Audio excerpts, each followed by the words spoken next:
We are going to energise the country. We need to wake up and smell the coffee. No more Mr. Nice Guy. Another future's possible, but we've got to fight for it. Order! Hello and welcome to the Debated podcast. As always, I'm your host, Will. And in this episode, I'm delighted to be joined by a returning guest, Antony Tucker, who is the Labour Party's candidate for Earlsdon in next year's local elections. Welcome back to the podcast, Antony. Thank you for having me again. It's great to be back. So the first question that I'd like to ask is, what made you decide to stand in next year's local elections? Thanks for the question. I think for me, it all comes down to representing my local area. I live in the ward. I live in Earlsdon ward. I'm very proud to live where I am. And knowing the great work that our other Labour councillors had been doing, I wanted to join the team and give what I could to make the area where I live that much better. What do you think are the priorities for people who live in Earlsdon when it comes to the council and council elections? I think they want a council that reacts to their needs and isn't afraid of thinking outside the box.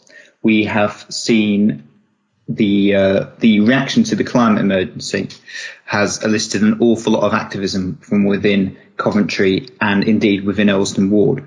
So schemes including greener housing, greener transport, and the provision of electric charging points, for one example, is something that Earlsdon residents have demanded more and more. But also, we're blessed to have a lot of great community groups who have helped keep people fed through food banks, who combat isolation with the elderly, and who have formed mutual aid societies to combat the problems of coronavirus. And I want to be a voice and a beacon for those to help the people of Earlsdon by cooperating with the council. What are your feelings about the makeup of the local council at the moment? Where do you think there are issues in terms of their connection with the local community? Do you think there are issues in terms of their connection with the local community? I mean, I can only speak for my ward, but we've seen a fantastic improvement in recent years. My colleagues to be, hopefully, won their seats the first time ever. My ward used to be 3 Conservative councillors, and then for the first time in 20 years, we managed to get a Labour councillor elected in 2017, and then we managed to do it again the next year. So fingers crossed we can do it again. And that more cooperative ethos has really tied into some fantastic work. I'm really lucky in Becky and Kindy, and I'm hoping to be able to work with them in many years to come.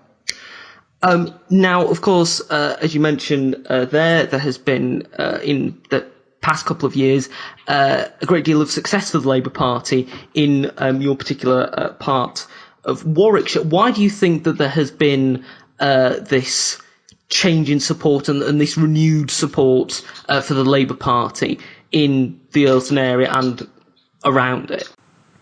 I can only say that I'd like to think it's because people are attracted by our policies, because we are trying to engage people in the terms that they care about, and not rather trotting out old slogans, but engaging with people in new campaigns. I think it's really a testament down to the excellent candidates, and above all, our fantastic volunteers who have really said no to naysayers and defied them, and campaigned in an area that for many years people thought would always be Tory, would always be blue. So it's their victory, really, more than anyone else's.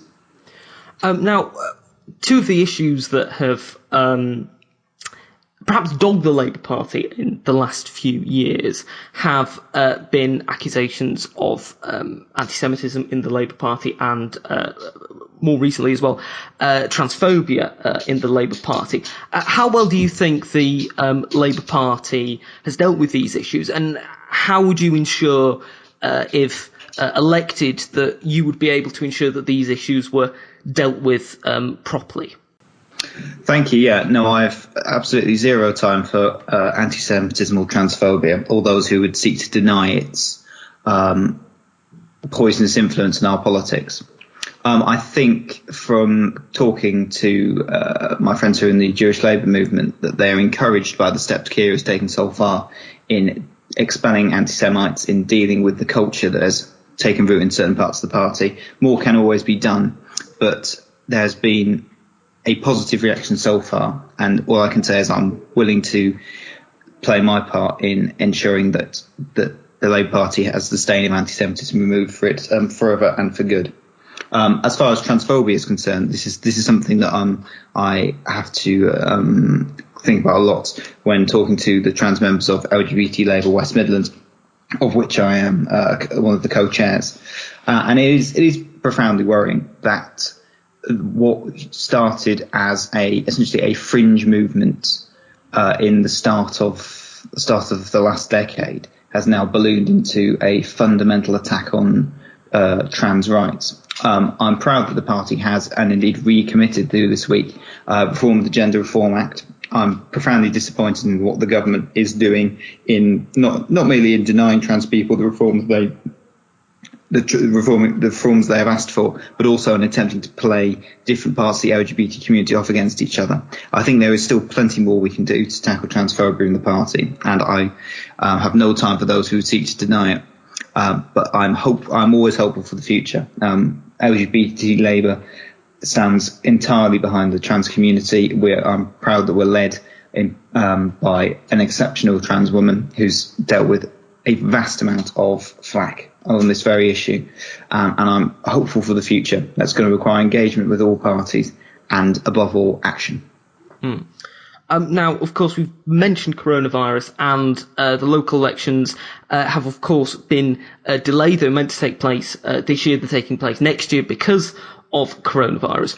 What impact do you think coronavirus has had on Earlsdon, and what do you think will be the impact next year? Do you think that it will still be as much of an issue next year? I think certainly from what I've heard from neighbours, from friends, from the limited circle of people, of course, we're allowed to see at the moment. I think what the impact of coronavirus more widely on the area has been that people have realised how much we rely upon one another, how much we need that circle of friends and acquaintances to really build and bind a society together, and also how frightening it's been for people who for the first time have seen the cracks in the social security net, for example, which have grown up since 2010. I hope that not merely can we overcome the virus, but we can also build back better, that we can create a fairer society where the possibility of facing mass unemployment or botching the response to a pandemic, where these cannot even be imagined, let alone happen as we see today.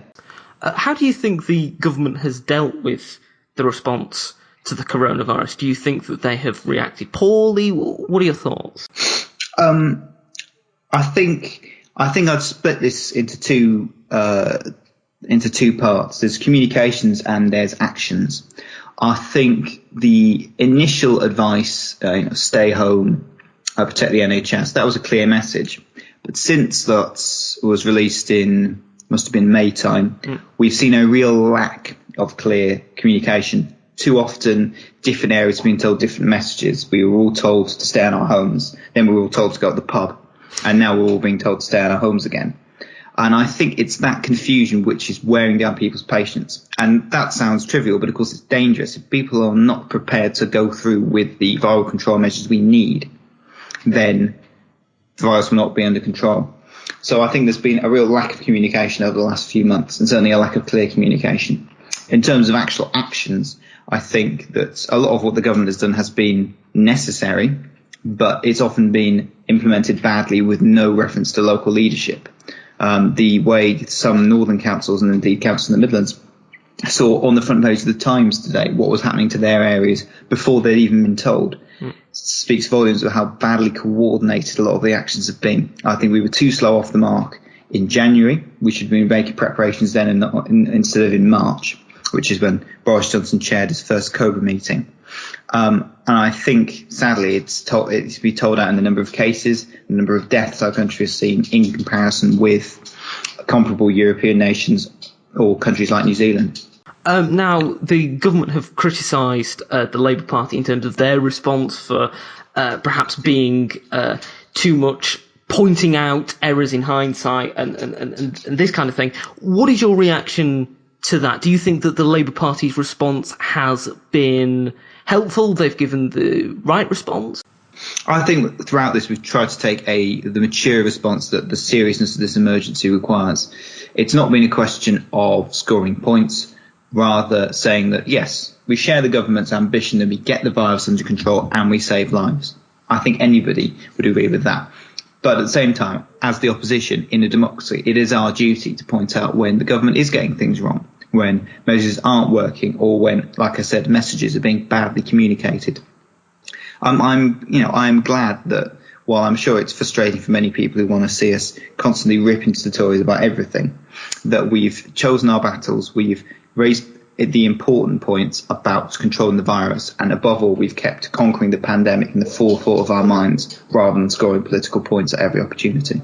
Now, of course, next year is not only local elections in England, but of course there are parliamentary elections in Wales and Scotland. What are your thoughts on Labour's chances in those two elections? Well, not being Welsh, not being Scottish, I suppose I'm not an expert, but I remain hopeful. I think the wave of support that has come back to the Labour Party in the last few months, judging by the polls at least, I'm hoping that can turn into real gains on the ground. That means in English local elections, it means in Scotland, and it means in Wales.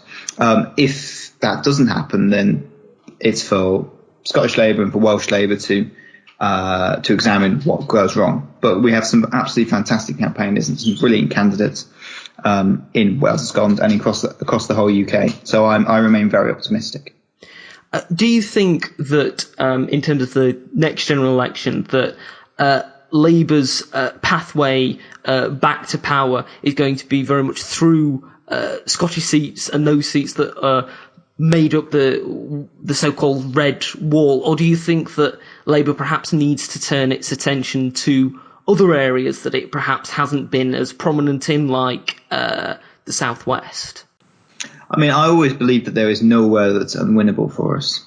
It's about the messages you put out, it's how you explain your policies, and above all, what you promise the country.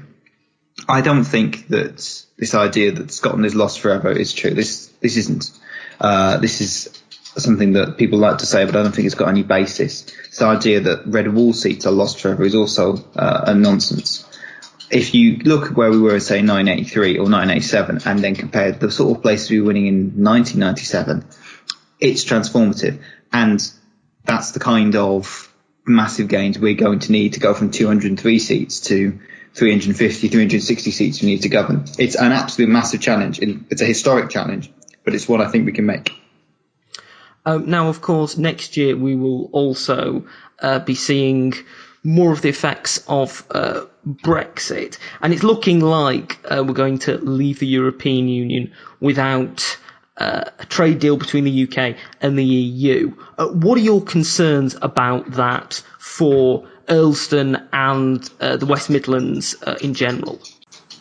I mean, how much time have you got, really? I mean, it is wholeheartedly disappointing not to see that we're not going to get a trade deal as we were promised, but that the government, indeed the Prime Minister himself, is ripping up the very withdrawal agreement that he himself negotiated and was so proud about. It does quite beg a belief when you have a government that thinks it can promise to break international law and then also get a good trade deal, which is what the people of this country need. Two big concerns which are very much come to my attention and people have mentioned to me. One is on food standards, which seemed like such a salient issue 4 or 5 years ago, but now the idea of chicken washed in chlorine or hormones injected into beef is now really worrying for people. I think we all fundamentally care about what goes on our plates, and this idea that our excellent food standards could be traded away to try and get a trade deal with the United States is fundamentally worrying. And the other one, which I have to mention because, of course, it's the regional business, is the car industry. The West Midlands is the exporting hub of all of Britain, and the car industry is a central part in that. It not only does it support jobs directly, but the skills it fosters, the investment it brings in, means that technological startups and connected companies across the entire region benefit from our car exporters. And of course, that's so tightly tied into a web of trade and commerce across the entire EU that realistically, it's going to be those manufacturing businesses, the very same ones the government claims it wants to champion, that will lose out if there is no trade deal signed. Now, you mentioned the car manufacturing industry there, and of course, proponents of Brexit and of a no-deal scenario have suggested that, it'll be easier without all this red tape for Britain to be able to export cars across the world and won't have any of these restrictions and all that sort of thing. What do you say to that argument? I think that the people who make that don't tend to understand the process by which we make cars in Britain. The idea that we construct whole vehicles like we did in the 60s or 70s is fundamentally flawed. The cars built in Britain today are often assembled from parts that have crossed international boundaries half a dozen times. They rely on the sharing of intellectual property between the EU and Britain. I think that we may end up exchanging the existing bureaucratic regime for one that's far, far denser and more difficult to deal with if we just discount the idea that the car industry must be protected. The revival of the car industry in Britain and in the West Midlands has been one of our great success stories over the last few years, since the 1990s really. And I would like to see it continue to flourish, and I can't see that happening without a trade deal. And of course, one of the other concerns that has been voiced regarding Brexit has been the relationship between the United Kingdom and Ireland, and in particular the relationship between the Republic of Ireland and Northern Ireland. Now, one of the things that has brought this concern is the Internal Market Bill, which is going through Parliament at the moment, which opponents of which suggest will harm the Good Friday Agreement. If the Good Friday Agreement is in some way in danger through the government's action, what do you think Labour's reaction to that should be? I mean, the only thing we can do when it comes to the Good Friday Agreement is defend it wholeheartedly.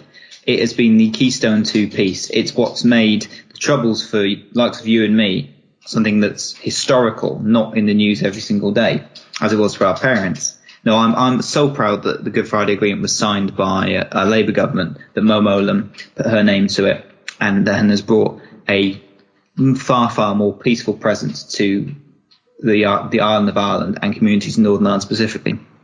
This idea that we can somehow get around it or ignore it is fundamentally wrong. There's far too many people, I think, on this side of the Irish Sea who are putting their ideas, their abstract concepts of what trade should look like above the lives and security of the people in Northern Ireland. Now, turning away from Brexit for a moment, of course, this November, in 27 days, in fact, we will be seeing the US presidential election between Donald Trump and Joe Biden. Just in general, what are your thoughts on the US presidential election? I suppose my first thought is, has it really only been 4 years? It seems slightly bit more like 40. But that's the effect of having Donald Trump as president of the United States, I think. I suppose the risk is that we all get incredibly excited about the prospect of him losing and then he wins. But to credit Biden and Harris, they have a commanding lead in the polls, more so than Clinton did, or indeed even Obama did in places. And more to the point that the messages that we've seen this week, I'm thinking of Joe Biden's speech at Gettysburg, example, have been about unity, have been about healing those divisions that Trump has opened up. So I'm hopeful, but I'm not going to put any money on the result. Now, of course, you mentioned Senator Harris there, and of course, yesterday was the vice presidential debate between Senator Harris and Vice President Pence. Do you think that the contrast between that debate and the first debate between Donald Trump and Joe Biden shows something that is perhaps wrong with our politics, that, on one hand, we can have debates that are perhaps not entirely without disagreement, but are well-mannered. But at the same time, we can have debates that are just complete and utter dumpster fires, for want of a better phrase. Do you think that that's something that's an issue with our politics at the moment? I don't think it's so much an issue with politics in general. I think it's an issue with Donald Trump, that nobody else would think that they could get away with acting like that. I think Biden did a heroic job of keeping his cool throughout the whole process, the sort of quality you actually need if you're going to be commander-in-chief. And the few moments when he did get annoyed, I think he echoed what many people were thinking. But again, even in the vice presidential debate, Pence is a cleverer man and a much, I think, what you might call a much more traditional political operator. But the way he talked over Kamala Harris was absolutely disgusting. It just goes to show that the contempt that some men have for women in politics hasn't gone away. Now, of course, if Joe Biden wins the presidential election, he will be faced with Brexit and the potential for a trade agreement with the United Kingdom. What are your thoughts about a potential Biden-Johnson relationship? Do you think that Biden may be able to curb some of the excesses of Brexit that perhaps Donald Trump has encouraged in the British government? I mean, I think this ties in very much with your question on the Good Friday Agreement. That I think that if we completely break all our promises to our neighbours in Ireland, the chance of getting any deal out of any American presidency is frankly minimal. Of course, it's not just a potential Biden presidency, it's also the states, the House and Senate we've got to think about. But I mean, I would like to think that a Biden-Harris victory is going to show the likes of Johnson and Mr. Cummings that their politics of shouting and ignoring science is ultimately unsuccessful. Hopefully that would make them reconsider, but I'm not enormously hopeful that they would. We're coming towards the end of the podcast. It's great to have had you on, Anthony. I've got one final question for you. Now, of course, we have been discussing your candidacy for next year's local elections. So my question to you is this. If you are successful in being elected, becoming a councillor, what victory meal would you most like to have if you win? Oh my God, the agony of choice. I was going to say, can't I have another one on complicated geopolitics? I could probably give you an answer for that. So much choice, but I think I'd like to take my partner and our sort of closest friends and inner circle for the campaign team, COVID permitting, of course. And I'd like to go to the Bombay Palace, which is just on the high street outside us. It's our absolute favourite curry place, and it is delicious every time we go. Well, that sounds like an excellent meal. And if people want to find out more about your campaign, where should they go to find out more about it? Oh, thanks. On Twitter, I am Ant for Labour, at Ant for Labour. And on Facebook, my page is Ant for Earlsdon. Excellent. Thank you once again for coming on the podcast. Oh, thank you for having me. Thank you for listening to this episode of the podcast. If you've enjoyed it, you can subscribe to us on iTunes, Spotify, Podbean, and Amazon Music. You can also follow us on Twitter, @DebatedPodcast, like us on Facebook, Debated Podcast, and if you'd like to get in touch with us, whether about appearing on an episode of the podcast or commenting on an episode that you've listened to, you can do so at thedebatedpodcast@gmail.com. Thank you for listening. I hope you listen to the next one.